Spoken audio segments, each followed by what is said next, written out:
Hi, I wanted to talk about the three cueing systems approach to instruction. This approach seems to be quite prevalent, and I am wondering, where would you say this three cueing system fits in with research-based early literacy instruction? You're opening a big can of worms. I know.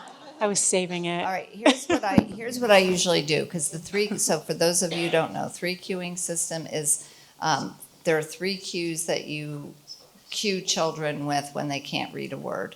So the first is usually look at the picture. So if you come to a word you don't know, look at the picture, so the picture will help you figure out the word. The second is, does it make sense in the context of the sentence that you're reading? And the third is, last but not least, look at the word. So I say that's, pardon my French, ass backwards.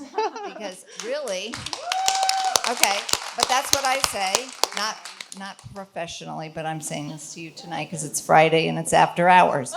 But the first thing they should do is look at the word, right? So I just say, I can't get rid of the three cueing system. I wish I could. If I could wave the wand, that would be the very first thing I would do, because it creates bad habits for kids. If they look at the picture first, they've taken their eye off the prize. The prize is the word. The word is the most important thing to figure out.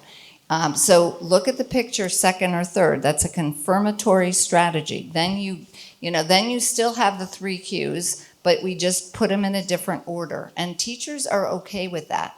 Teachers have a hard time letting go of something that they've learned from day one, and that's going back to what I said earlier. If we could start at the pre-service level and just not even have that be in the playbook, that would be the best thing. But if we could just reorder the three cues, that at least seems to, teachers can handle that. Teachers can embrace that.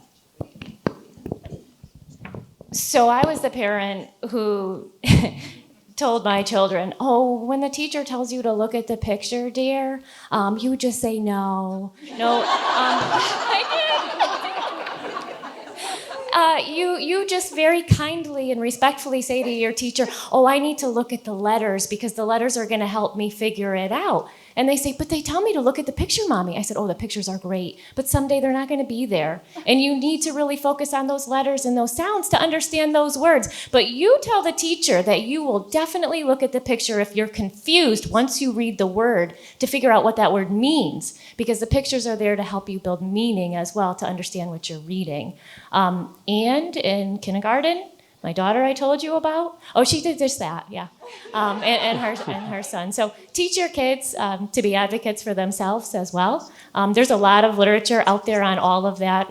Again, the articles and whatnot that can back up some of that research too. And I'm also that mom at school that's like, hey, to the teacher, so can we talk a little bit about, pictures and strategies and like that? And I share it. I share the research with the principals, with the superintendent, with everybody that I can. But I feel that the most powerful voice there in sort of that conversation comes from you to your child, and your child beginning to advocate for themselves. And every time my children read at home, I have twins as well. They are in first grade right now. And when they read and they get stuck on a word, it was very difficult to break them from looking at the picture.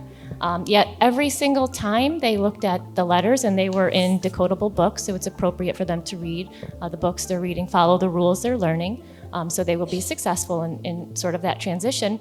They got the word read, they read it correctly. And I would ask them, so tell me how you figured out that word. Well, I looked at the letters, Mom. I'm like, good job, bud. All right.